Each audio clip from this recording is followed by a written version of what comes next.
สติดีมีคุณค่าสารพันระลึกทันกันทุกภัยไร้ปัญหารีบฝึกไว้ใช้ประกบกับปัญญาจะนำพาความสุขมาสู่เราขอถวายความนอบน้อมแด่พระรัตนตรัยมีพระพุทธเจ้าเป็นต้นขอถวายความเคารพพระมหาเถระพระเถรานุเถระเจ้าคณะพระสังฆาธิการทั่วโลกมีพระเดชพระคุณพระธรรมเสนาบดีเจ้าคณะภาค7วัดพระธาตุดอยสุเทพเป็นต้นและขออำนวยพรแด่ท่านผู้ฟังท่านผู้ชมสาธุชนพุทธบริษัททั้งหลายวันนี้รายการธรรมะหลังธรรมวัดเย็นของวัดพระธาตุดอยสุเทพออกอากาศทางสถานีวิทยุพระพุทธศาสนาแห่งชาติและจริยธรรมวัดพระธาตุดอยสุเทพระบบ FM 96 เมกะเฮิรตซ์มีพระครูวรรณนามวงศ์พรหมเป็นผู้อำนวยการอาจารย์พระมหาประสิทธิ์ประสาธิโกเป็นหัวหน้าสถานีและอาตมาภาพพระครูปริยัติยานุศาสตร์เป็นผู้บรรยายเป็นประจำทุกวันเวลา 18:40 นาทีถึง 19:10 นาทีวันนี้ก็บันทึกเสียงล่วงหน้ามานิดหน่อยประมาณ4 ชั่วโมงเนื่องจากว่านี่เดี๋ยวบ่าย4 โมงเย็นนี้จะต้องไปสวดมนต์เย็นสะเดาะเคราะห์แม่หลวงต้อยอดีตผู้ใหญ่บ้านอดีตผู้ใหญ่บ้านอดีตสทอำเภอเมืองเชียงใหม่สทตำบลสุเทพอำเภอเมืองเชียงใหม่จะทำบุญอายุในวันพรุ่งนี้วันนี้ก็จึงมีการไปสวดสะเดาะนพเคราะห์เรียกว่าสวดสะเดาะนพเคราะห์ในตอนเย็นวันนี้เดี๋ยวพรุ่งนี้ตอนเช้าก็เจริญพระพุทธมนต์เป็นพระเดชพระคุณหลวงพ่อพระธรรมเสนาบดีหลวงพ่อเจ้าคณะภาค7เจ้าอาวาสวัดพระธาตุดอยสุเทพจะได้ให้ความเมตตาอดีตแม่หลวงบ้านอดีตผู้ใหญ่บ้านอดีตสทตำบลสุเทพเนื่องในวันอายุวัฒนมงคลครบ70 ปี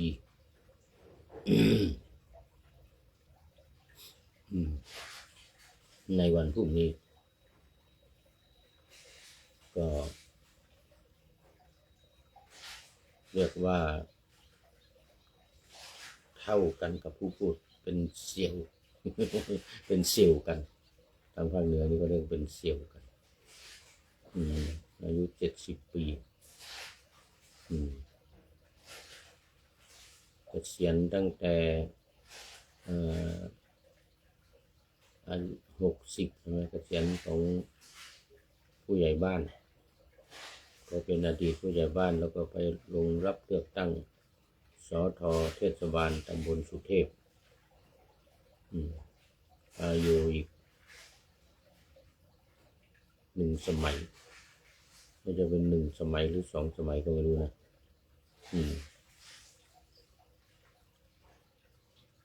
ไม่รู้มันกี่ปี2 ปีสท.เขามัน4 ปีหรือ6 ปีไม่แน่ใจนะนั่นน่าจะ2 สมัยน่าจะ2 สมัยก็เลยต้องรีบทำหน่อยวันนี้เพราะว่าในช่วง6 โมงครึ่ง5 โมงเย็น6 โมงครึ่งอะไรคงจะยังไม่เสร็จควรจะทำพิธีสะเดาะเคราะห์ยังไม่เสร็จก็จะมาทำไม่ทัน แล้วตอนนี้ก็มีประชาสัมพันธ์เพิ่มอีกหน่อยโอ้วันนี้แล้วนี่เชิญร่วมเป็นเกียรติพิธีมอบเกียรติบัตรรดน้ำดำหัวและพิธีปิดค่ายบวชใจ9 นาฬิกาถึง15 นาฬิกาโอ้นี่เกือบ15แล้ว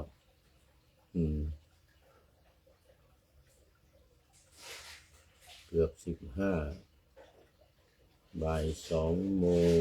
กว่าแล้วเนี่ยเกือบ15บ่าย2 โมงกว่า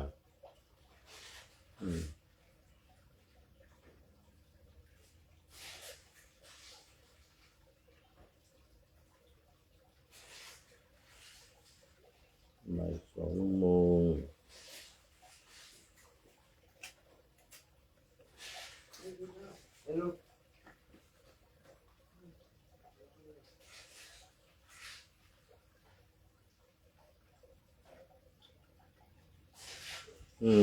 มาไม่เป็นไรยังมีวันพรุ่งนี้อีกวันเป็นวันลาสิกขาของสามเณรและพระภิกษุในโครงการค่ายบวชใจภาคฤดูร้อนวันสุดท้ายคือวันที่4ของวัดเจดีย์แม่ครัวฝากประชาสัมพันธ์มาโดยท่านพระครูวชิระคุณาธรประชาสัมพันธ์มาโดยตลอดมาเหลือเวลาอีก2 วันวันนี้กับวันพรุ่งนี้โดยเฉพาะวันนี้เป็นพิธีรดน้ำดำหัวพิธีปิดค่ายอย่างเป็นทางการตอนเช้าก็คงมีพิธีเจริญพระพุทธมนต์แล้วก็มอบเกียรติบัตรอะไรกันไปเรียบร้อยนะแล้วตอนนี้ก็คงยังไม่ถึงบ่าย3 โมงแต่ว่าท่านที่จะร่วมทำบุญในโครงการก็ติดต่อเข้ามาได้ที่ท่านพระครูวชิระคุณาธรหมายเลขโทรศัพท์0841775221 0841775221หรือโอนปัจจัยเข้ามาทางธนาคารกรุงไทยชื่อบัญชีศูนย์พุทธศาสนาศูนย์ศึกษาพระพุทธศาสนาวัดเจดีย์แม่ครัวหมายเลขบัญชี3750182272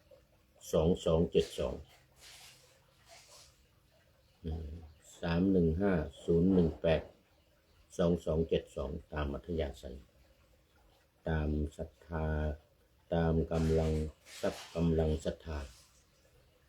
ยังมีโอกาสอีก2 วันในวันนี้กับวันพรุ่งนี้ตามอัธยาศัยเอาละตอนนี้ก็เข้ามาสู่เนื้อหาสาระของธรรมะในวันนี้กันเลยต่อจากเมื่อวานคือเรื่องความสามารถในการละเป้าหมายสำคัญของพระพุทธศาสนานี่ก็คือการละเนี่ยการละหรือการทำลายกิเลสการละกิเลสความโลภความโกรธความหลงสังโยชน์ทั้ง10 ประการนี่นะมีสักกายทิฏฐิเป็นต้นอวิชชาเป็นที่สุดนะเหล่านี้เป็นสิ่งที่จะต้องละดังนั้นถ้าละไม่ได้ก็เป็นอริยบุคคลไม่ได้โสดาบันก็เป็นไม่ได้ไม่ต้องพูดถึงอรหันต์ดังนั้นจึงจะต้องละสิ่งทั้งหลายเหล่านี้ที่สำคัญแต่ในหลักการวันนี้ที่นำเสนอมาเมื่อวานมีหลักการอยู่7 ประการว่าไปแล้ว6วันนี้เหลืออีก1เหลืออีก1 ประการ นั่นก็คือทุกเขอนัตตสัญญาที่ผ่านมาเป็นทุกเขอนิจจสัญญาใจความก็เหมือนเดียวกันนะแต่ว่าวันนี้เราก็ต้องมาว่าใหม่ ข้อที่กล่าวดังนี้ว่าภิกษุทั้งหลายทุกเขอนัตตสัญญาอันเป็นภิกษุผู้เจริญแล้วกระทำให้มากแล้วย่อมมีผลมากมีอานิสงส์มากยังลงสู่อมตะมีอมตะเป็นที่สุดเรากล่าวแล้วเพราะอาศัยอะไรภิกษุทั้งหลายเมื่อภิกษุมีใจอันอบรมแล้วด้วยทุกเขอนัตตสัญญาอยู่โดยมากย่อมมีใจปราศจากทิฏฐิว่าเราปราศจากทิฏฐิว่าเราตัณหาว่าของเราคือความอยากความต้องการในที่จะยึดถือว่าตัวเราเนี่ยเป็นของเราและมานะทั้งในร่างกายที่มีใจครองนี้และสัพพนิมิตในกายภายนอกเสียได้ก้าวล่วงกิเลส3ประการสงบระงับหลุดพ้นได้เป็นอย่างดีภิกษุทั้งหลายถ้าเมื่อภิกษุมีใจอันอบรมแล้วด้วยทุกเขอนัตตสัญญาอยู่โดยมากใจย่อมไม่ปราศจากทิฏฐิว่าเราตัณหาว่าของเราและมานะ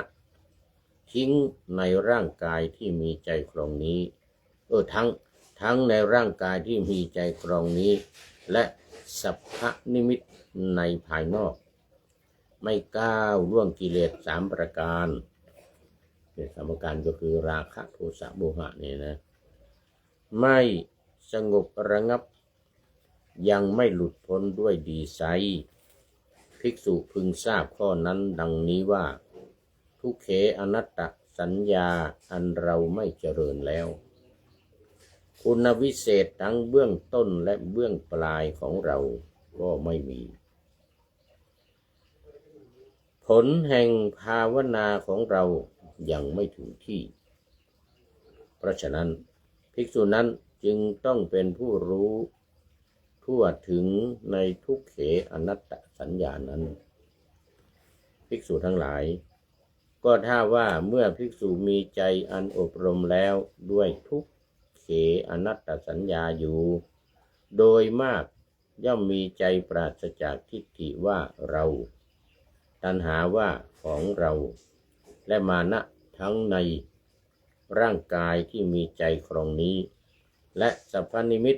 ในภายนอกเสียได้ก้าวล่วงกิเลส3ประการสงบระงับหลุดพ้นได้เป็นอย่างดีไซภิกษุพึงทราบข้อนั้นดังนี้ว่าทุกเขอนัตตสัญญาอันเราเจริญแล้วกระทำให้มากแล้วย่อมมีผลมากมีอานิสงส์มากยังลงสู่อมตะมีอมตะเป็นที่สุดเรากล่าวแล้วเพราะอาศัยข้อนี้ภิกษุทั้งหลายสัญญา7ประการนี้แลอันภิกษุเจริญแล้วกระทำให้มากแล้วย่อมมีผลมากมีอานิสงส์มากยังลงสู่อมตะมีอมตะเป็นที่สุดเขาเรียกว่ามหาพโลโหติมหานิสังโสมหาพโลโหติก็คือมีผลมากพูดถึงสัญญาทั้ง7ประการก็มหาพลาโหติมหานิสังสาคือมีผลมากและมีอานิสงส์มากมหานิสังสามีอานิสงส์มากแล้วคราวนี้ก็มาทบทวนต้นทบทวนตั้งแต่ต้นกันไปหน่อยเนื่องจากว่าเราค้างไว้ว่าไปแล้ว6อย่างอย่างนี้เป็นอย่างที่7 เรียกว่าทุกเขอนัตตสัญญามาดูข้อที่หนึ่งข้อที่หนึ่งก็คืออสุภสัญญาข้อที่สองมรณะสัญญาข้อที่สามอาหาเรปฏิกูลสัญญา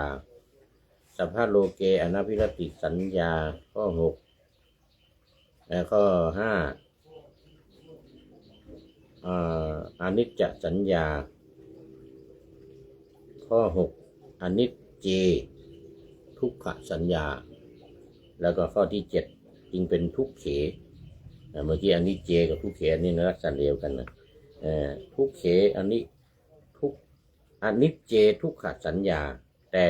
ทุกเขอนัตตสัญญาในลักษณะเดียวกันแต่ว่าคนละหมวดกันอนิจเจคือหมวดความไม่เที่ยงส่วนทุกเขคือหมวดความเป็นทุกข์แต่ทั้งสองอย่างทั้งอนิจเจทั้งทุกเขมีความไม่แน่นอนเป็นเครื่องหมายและมีอนัตตาเป็นเครื่องหมายทั้งสองอย่างสุดท้ายอนัตตสัญญาที่ว่าเมื่อกี้นี้ก็มีความกำหนดรู้ว่าไม่ใช่เราอหังการไม่มีและกำหนดรู้ว่าไม่ใช่ของเราหรือของเราไม่มีอย่างนี้เรียกว่ามะมังการไม่มีนี่การละความสามารถในการละเนี่ยต้องอาศัยหลักธรรมทั้งสามประการนี้ขอไป7ประการนี้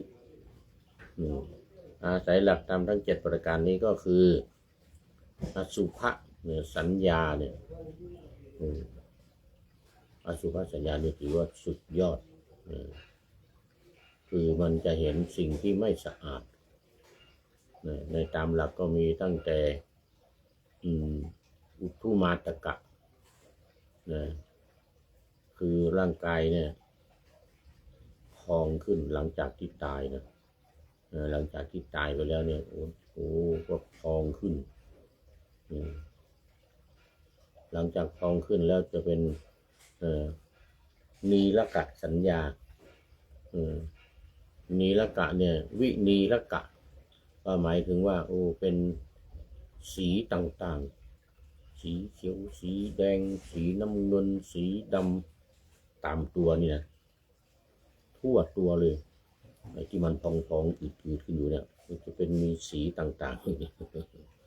าเรียกวินีรกะ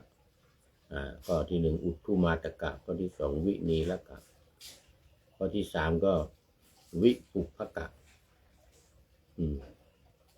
ก็จะเป็นน้ำเลือดน้ำหนองอะไรไหลออกมาคือมันแตกนะมันแตกมันจะปริจะแตกตามร่างกายหลังจากที่มันอืดพองนี่เป็นสีอะไรต่างๆแล้วเนี่ยมันก็จะแตกน้ำเลือดหรือหนองหรืออุโพโลหิตังที่ว่านี่นะก็จะไหลออกมาเป็นต้นเพราะฉะนั้นสิ่งเหล่านี้ที่จะทำให้สามารถละการยึดถือละราคะโทสะละโดยเฉพาะราคะกามราคะความใคร่ในกามทั้งหลายจะลดลงได้ละได้นี่เขาเรียกว่ามีความสามารถทำที่ให้มีความสามารถสองมรณะสัญญาก็เหมือนกันคือความจดจำหมายรู้ว่ามันความตายเรามันจะต้องตายแน่ๆอย่างเงี้ยเรามันจะต้องตายแน่ๆเพียงแต่ไม่รู้ว่าจะตายเมื่อไรจะตายที่ไหนตายด้วยโรคอะไรตายแล้วจะไปไหนอันนี้ไม่รู้ยกเว้นสัพพัญญุตญาณคือพระพุทธเจ้านี่จะทรงทราบตายแล้วไปไหนนี่นะแล้วก็จะตายเมื่อไหร่เนี่ยพระพุทธเจ้าทราบจะตายที่ไหนก็ทรงทราบอีกพระพุทธเจ้านี่นะนี่เขาเรียกว่าสัพพัญญุตญาณญาณของพระสัพพัญญูเจ้านี่เป็นสิ่งที่ รู้ได้หมดตอนที่ตรัสรู้เนี่ยท่านพระองค์ได้อตีตังสยานเนี่ยจุตูปปาตยานเนี่ยอาสวัคยายาน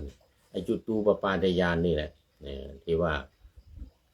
จะไปเกิดที่ไหนจะตายแล้วจะไปไหนจะไปเกิดที่ไหนยังไงเนี่ยนะยกเว้นพระอรหันต์นะตายแล้วไม่ไปเกิดที่ไหนไม่ไปเกิดที่ใดเพราะไม่มีกิเลสมาสนับสนุนสูญหายไปเลยโอ้ตอนนี้ขอต้อนรับพระเดชพระคุณหลวงพ่อสุทธิสงึมรำจากจังหวัดบุรีรัมย์มาพร้อมด้วยหัวใจใสๆสีชมพูวันเกิดของผู้พูดหลวงพ่ออวยพรวันเกิดมาอีกแล้วโอ้โมทนาเป็นอย่างยิ่งขอบคุณหลวงพ่อมากแต่หมดเวลา วันนี้หลวงพ่อมาท้ายสุดตามปกตินี่ส่วนใหญ่จะมาตอนหัวรุ่งไก่ไม่ทันโหสุริโยไม่จับขอบฟ้าตีฟ้ายังยกเตือนแต่ว่าวันนี้มาสุดท้ายแล้วก็มี2 อย่างนี่ถ้าไม่มา3 อย่างนี่ถ้าไม่มาหัวรุ่งก็มาตอนกลางถ้าไม่มาตอนกลางก็มาท้ายสุดอย่างนี้กราบขอบพระคุณหลวงพ่อเป็นอย่างยิ่งเป็นท่านสุดท้ายเข้าสู่เส้นชัยของรายการในวันนี้มาดูอันนี้กันเลยเขาเรียกว่าอะไรข้อคิดท้ายรายการวันนี้มาดูข้อคิดท้ายรายการได้จากผู้ใดมาหนอแลโอ้ท่านนายพลของเรานี่เอง ท่านนายพลนเรศจิตรักของเรานี่เองนี่วันนี้